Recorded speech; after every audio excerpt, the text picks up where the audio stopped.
America को यह लगता था कि शायद वो ईरान को अपनी ताकत से झुका लेगा और ईरान से अपनी बात मनवा लेगा, लेकिन ईरान जो बार बार यही बात दोहरा रहा था कि अगर तुमने छेड़ा तो छोड़ेंगे नहीं, और हुआ भी कुछ वैसा ही।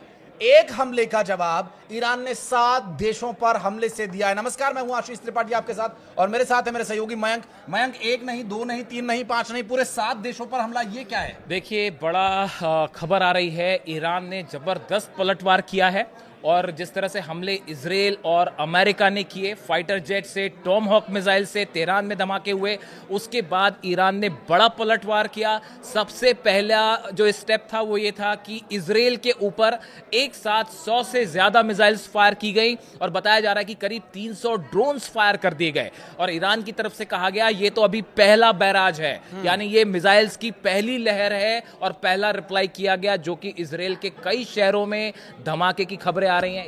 इजराइल का डिफेंस सिस्टम उन्हें नहीं रोक पाया, तो पहला जवाब इजराइल को दिया गया। दूसरी, जिसका आपने जिक्र किया, जो दूसरी खबरें आ रही हैं, उसके मुताबिक 7 देशों में अमेरिका के बेसिस पर एक साथ ईरान ने हमला किया। अबू धाबी में, यानी कि यूएई में जो अमेरिकन बेस था उसको निशाना बनाया गया। इसके अलावा कुवैत में जो अमेरिका के फाइटर जेट्स जिस बेस पर थे उसको निशाना बनाया गया। बहरीन में नेवल बेस है अमेरिका का, उसको बताया जा रहा है बड़ा नुकसान हुआ है। इसके अलावा सऊदी अरब में भी देखिए, ईरान की तरफ से कहा गया था अगर हम पे हमला होता है तो जितने अमेरिका के बेसिस मिडिल ईस्ट में हैं सबको हम टारगेट करेंगे। हमारी दुश्मनी इन देशों से नहीं है, लेकिन अगर आप अपनी जमीन का इस्तेमाल या अपने एयर स्पेस का इस्तेमाल हमले के लिए देते हैं और आपकी जमीन पे अगर अमेरिका के फाइटर जेट्स हैं तो वो हमारे निशाने पे होंगे। यानी रियाद में, सऊदी अरब में भी ईरान ने मिसाइल्स बरसा दी हैं। इसके अलावा जॉर्डन, देखिए जॉर्डन वो देश है जहां पे सबसे बड़ा अमेरिका का फाइटर जेट्स का मूवमेंट हो रहा था। F-35 जेट्स थे, F-16 जेट्स थे, वाक्स प्लेन्स थे, रिफ्यूलिंग जेट्स थे, ये सब के सब वहां मौजूद थे।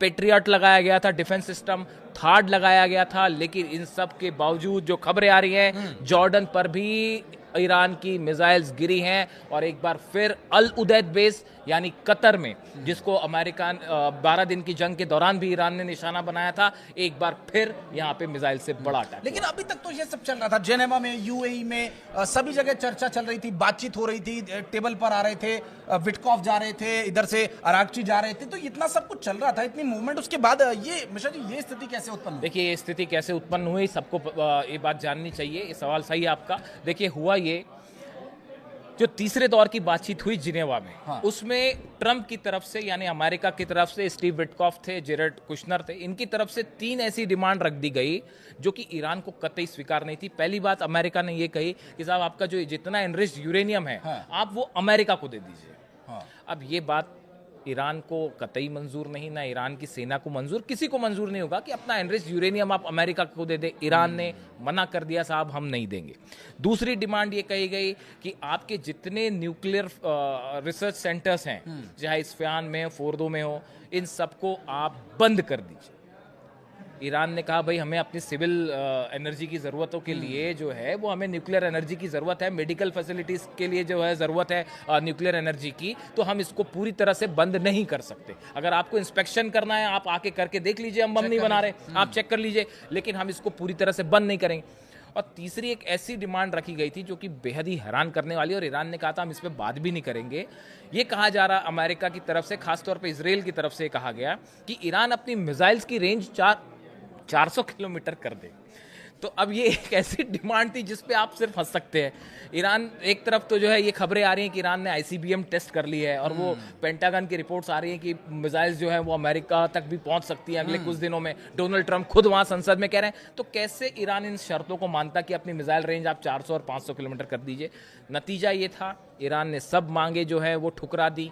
उसके बाद आज सुबह जो है डोनाल्ड ट्रंप का बयान आता है कि जो है ईरान ने हमारी बातें नहीं मानी, अब हम हमले का प्लान कर रहे हैं। पिछले 24 घंटे में करीब 10 देशों ने ईरान की जितनी फ्लाइट्स थी वो कैंसिल कर दी थी। एयर स्पेस पहले ही बंद हो चुका था, और उसके बाद फिर आज सुबह जो खबरें आई कि फाइटर जेट्स ने, इजराइल और अमेरिका के फाइटर जेट्स ने हमला कर दिया। लेकिन ये परिस्थितियां बनते बनते यहाँ पर, अब चूंकि मिसाइल्स का आपने जिक्र किया, मुझे नहीं लगता कि जो मिसाइल्स का पूरा जखीरा ईरान के पास है, ऐसा शायद उसके आसपास भी कोई हो। देखिए, जहां तक सवाल है क्योंकि ये सवाल इसलिए कि यह हमला इसराइल ने जो बयान दिया था कि ये जारी रहेगा, तो फिर ईरान की भी जवाबी कार्रवाई जारी रहेगी। बिल्कुल, एक तो उन बड़े सातों देशों पर कंटिन्यू ईरान ने वो करके दिखा दिया जो ईरान कई समय से कह रहा था। देखिए, जिस तरह से ईरान में लगातार मिसाइल टेस्ट हो रहे थे, वो इस बात का इंडिकेशन थे। खुद खबरें आ रही थी, चाहे वो CIA की रिपोर्ट हो, मोसाद की तरफ से भी ये बातें सामने आई थी, और कई यूरोपियन एजेंसीज ने भी कहा था कि ईरान जो है वो हर महीने 3000 मिसाइल्स बनाने की पोजीशन में है और तेजी से मिसाइल्स बना रहा है। ईरान की तरफ से ये कहा गया कि देखिए, हमारी जो मिसाइल्स हैं, बल्कि यहाँ तक क्लियर हो चुका था कि अगर हमला होता है तो इतनी मिसाइल्स इसराइल पर दागी जाएंगी, इतनी मिसाइल्स जो है बेसिस पर दागी जाएंगी। इसके नंबर वो पहले से सेट था। लॉन्च पैड्स पे आप देखिए कितने कम समय के अंदर हमला हुआ है। ईरान ने 1 घंटे के अंदर जो है वो 7 देशों पर हमला कर दिया।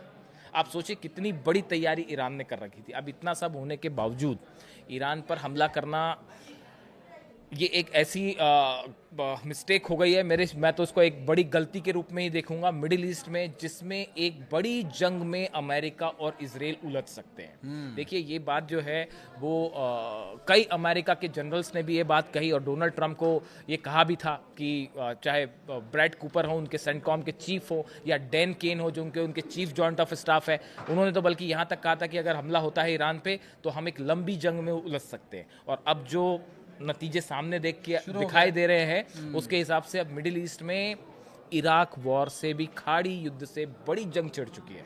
अब इसमें ये आर पार की लड़ाई है। ईरान ने कहा था हम कोई लिमिटेड स्ट्राइक नहीं करेंगे, कि ये कोई फिक्सिंग नहीं करेंगे हम ऐसी कि भाई जो है कि बस हमला, एक तो हमला कर दिया और वो 2 दिन में लड़ाई हुई और सब खत्म हो गया। एक ऑल आउट वॉर होगा, और ये एक बड़ी ऐसी जंग शुरू है जिसका अंत अब दिखाई नहीं दे रहा है, और इसमें बड़ा नुकसान होगा इसराइल को, निश्चित रूप से। और इसका व्यापक असर पूरी दुनिया पर भी पड़ने वाला है स्वाभाविक रूप से। लेकिन इस तरह की जो परिस्थितियां हैं, क्या इससे पार पाने का कोई तरीका अभी बचा है? इसमें भारत की क्या भूमिका होगी आगे आने वाले समय में? क्या UN भी इस तरह के वॉर्स को लेकर के कोई अपनी प्रतिक्रिया या हस्तक्षेप कर सकता है, या फिर अमेरिका जो दावे करता है बार बार युद्ध रुकवाने के और युद्ध करने के, तो ट्रंप पहले से ही शौकीन है, क्या अब उनका शौक इससे पूरा हो पाएगा? इन सभी पर अपडेट्स जानने के लिए आप हमें सब्सक्राइब कर सकते हैं। इस वीडियो को यहाँ तक देखने के लिए बहुत धन्यवाद। Thank you.